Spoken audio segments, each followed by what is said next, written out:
Assalamualaikum warahmatullahi wabarakatuh. Salam sejahtera untuk kita semua. Dengan kasus COVID-19 di tingkat global per tanggal 23 Oktober 2022, jumlah penambahan kasus positif dalam satu minggu di tingkat dunia mencapai 2,98 juta.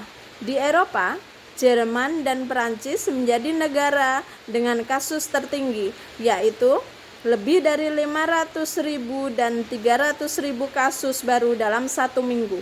Sedangkan pada wilayah Asia yaitu Jepang, Korea Selatan, dan Singapura dalam 2 minggu terakhir, Jepang mengalami peningkatan 12%, sedangkan Korea Selatan 21% dan Singapura 34%. Hal ini berkaitan dengan munculnya subvarian Omicron XBB di beberapa negara di dunia dan diprediksi akan menjadi penyebab kembalinya lonjakan kasus. Subvarian XBB telah meningkat jumlahnya secara signifikan di sejumlah negara seperti di Kanada, Inggris, Amerika Serikat, Australia, dan Denmark. Juga di beberapa negara Asia yaitu Singapura, Bangladesh, India, dan Jepang. Beberapa ahli di Amerika Serikat maupun WHO menyebutkan bahwa subvarian XBB bisa memicu lonjakan kasus di akhir tahun dan puncaknya ada di bulan Januari. Namun, belum ada bukti bahwa subvarian ini lebih berbahaya secara klinis dari varian atau subvarian sebelumnya. Ada beberapa negara kasus subvarian XBB bergejala ringan dan lebih cepat pulih. Di Indonesia sendiri, Kementerian Kesehatan sudah mengumumkan ada 4 kasus dengan varian XBB saat ini.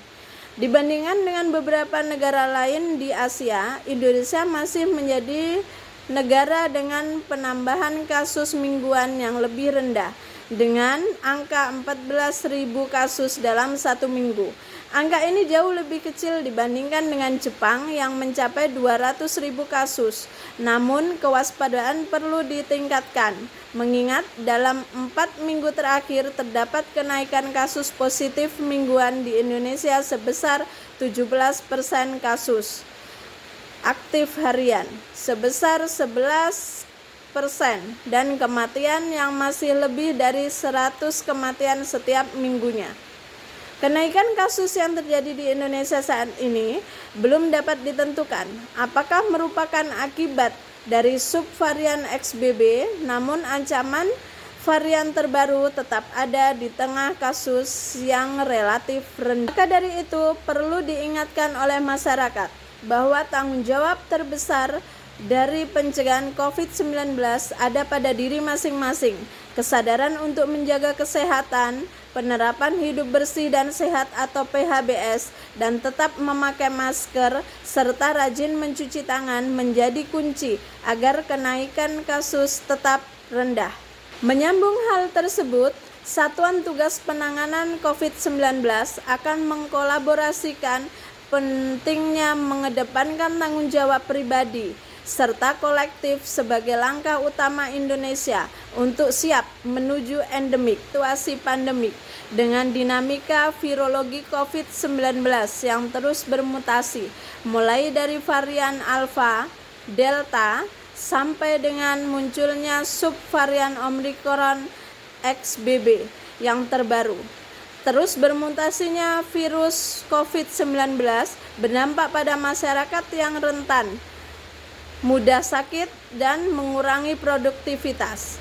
Pandemik ini belum selesai. Untuk itu, seluruh lapisan masyarakat penting untuk selalu menerapkan tanggung jawab pribadi dan kolektif dalam menjaga kesehatan. Pandemik tidak akan menjadi endemik jika kita tidak melakukan upaya-upaya pencegahan secara menyeluruh. Sebagai contoh, sebuah konsep yang menghadirkan serangkaian dekade yang diwakili oleh irisan keju Swiss yang berurutan di mana setiap irisan keju memiliki pertahanannya masing-masing. Mengadopsi dari konsep tersebut, kunci menuju endemik ada pada tanggung jawab pribadi dan kolektif.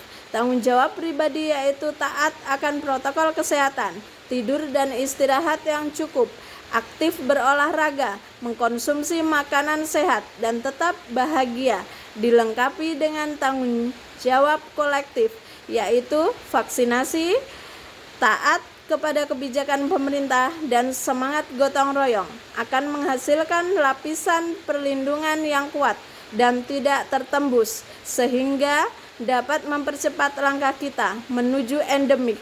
Pada dasarnya, tanggung jawab individu dan kolektif bertujuan menjaga kekebalan komunitas.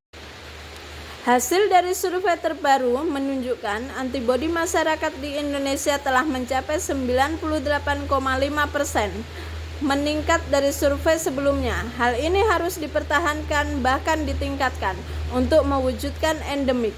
Meskipun secara resmi yang berhak menyatakan endemik adalah Badan Kesehatan Dunia atau WHO, namun penting untuk disadari perilaku masyarakatlah yang pada akhirnya menentukan perubahan status pandemik berubah menjadi endemik. Dengan berhasilnya menekan kasus positif agar tetap rendah, kita sudah separuh jalan menuju endemik. Penerapan tanggung jawab pribadi dan kolektif serta penguatan perlindungan oleh seluruh pemerintah pusat dan daerah, bukan tidak mungkin kita dapat mencapai endemik dengan segera. Di tengah adanya kekurangan vaksinasi di berbagai wilayah kabupaten kota di Indonesia, pemerintah melalui Kementerian Kesehatan sedang merencanakan penambahan jutaan stok vaksin pada akhir bulan Oktober ini. Untuk mengisi stok vaksin di beberapa daerah, masyarakat dihimbau untuk memanfaatkan stok vaksin yang tersedia untuk melakukan vaksinasi booster. Kepada pemerintah daerah untuk dapat mengoptimalkan distribusi vaksin yang ada sampai di tingkat kabupaten kota dan memastikan kebutuhan vaksinasi masyarakat lengkap dan terpenuhi. Akhir kata, wassalamualaikum warahmatullahi wabarakatuh. Sekian dan terima kasih.